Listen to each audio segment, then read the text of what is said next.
Olá, galera, tudo bem?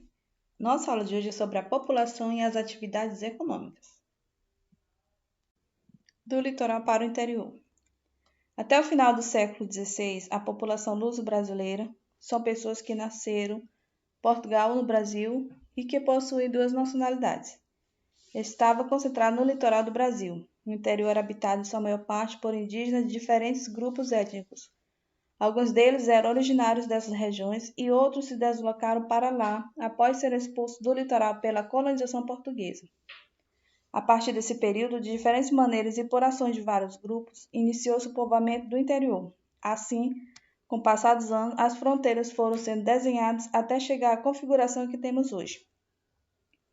No início do século XVII, as regiões mais distantes do litoral, localizadas na porção nordeste do território, começaram a ser ocupadas com a atividade de criação de gado e a extração de matérias-primas, ou seja, matéria retirada da natureza que era utilizada para fabricar algum produto, como cacau, canela, anis, gergelim, entre outros.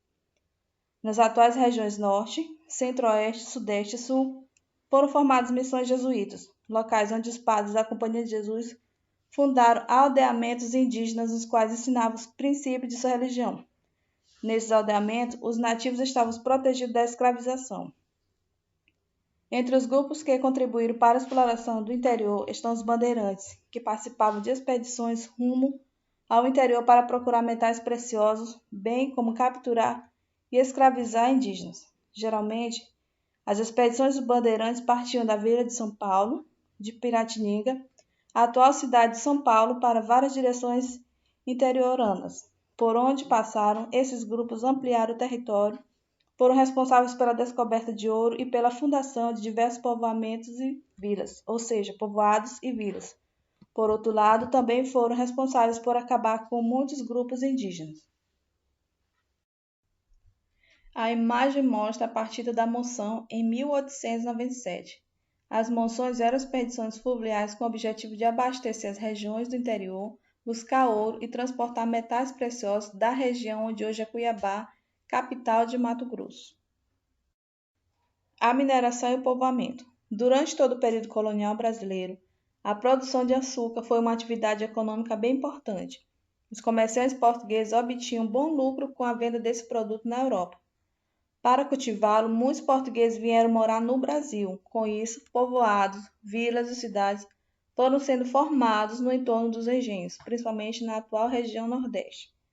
A prosperidade econômica proporcionada pela cana-de-açúcar começou a se reduzir no final do século XVII, quando os holandeses deram início à produção de açúcar na América Central.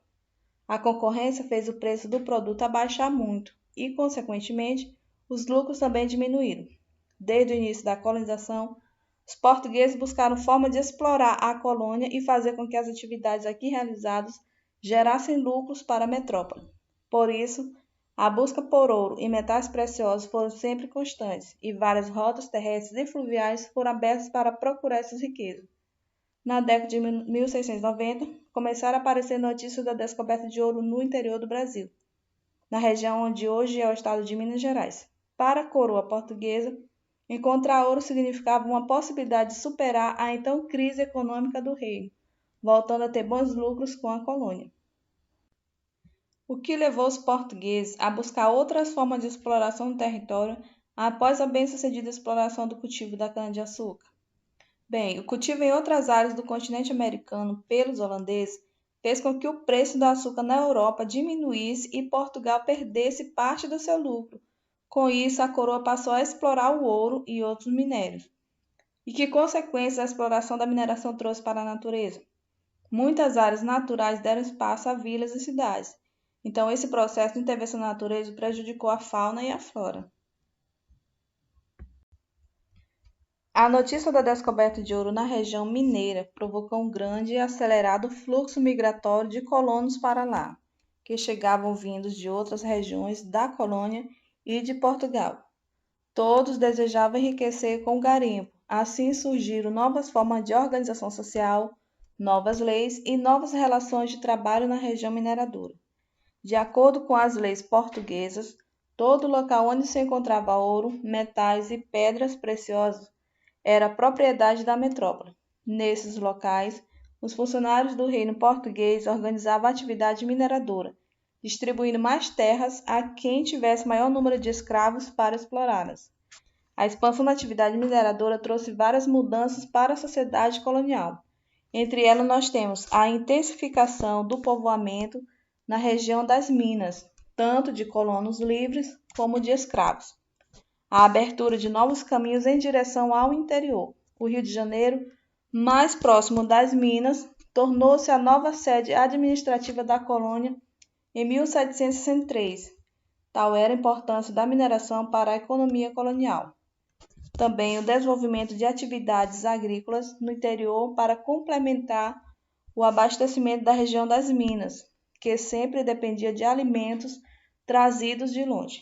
Também a maior integração entre as diferentes capitanias da América Portuguesa, que antes da exploração do ouro eram relativamente isoladas umas das outras. Também o surgimento de um novo tipo de colonização, predominantemente urbano, em contraste com a sociedade rural anterior, que havia se formado no litoral por causa da produção de açúcar. Vista de Vila Rica em 1820. Com o tempo, as vilas e os povoados mineiros, que foram se formando devido à chegada de muitas pessoas à região mineradora, se desenvolveram e deram origem a alguns dos atuais municípios mineiros. Tropeirismo e comércio nas minas. Tropeiros vêm de tropas. Eram grupos de homens que conduziam gado por trilhas conhecidas, mas que duravam semanas de viagem. Naquela época, o ouro e as pedras preciosas encontradas em Minas Gerais eram levados ao Rio de Janeiro e de lá enviados à Europa. Por ter atraído muita gente, a atividade mineradora causou problemas de abastecimento na região. Explorar metais e pedras preciosas era mais lucrativo aos mineradores do que plantar ou criar animais destinados ao consumo e ao transporte. Isso fez com que os tropeiros, em número cada vez maior, transportassem da região onde hoje é o estado do Rio Grande do Sul para as minas mercadorias como carne seca, mulas e cavalos. Outros tropeiros saíam do Recife e de Salvador por rotas fluviais ou terrestres, respectivamente pelo Rio São Francisco ou às margens dele, abastecendo a região mineradora com açúcar, aguardente, tabaco, escravos e outras mercadorias. Ao longo de todos os caminhos, progressivamente foram surgindo povoados, que depois deram origem a várias cidades dos estados do sul do Brasil.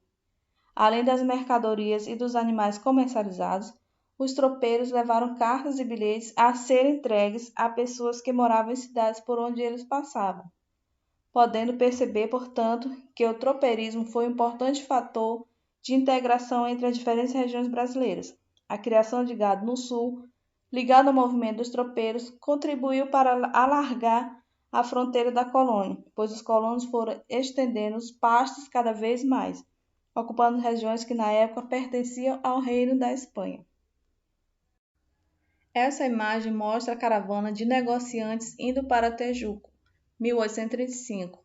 Além de abastecer a região mineradora, os tropeiros transportavam ouro até o porto do Rio de Janeiro. Bom, galera, essa foi a nossa aula de história. Espero que vocês tenham gostado e aprendido bastante. Até a próxima!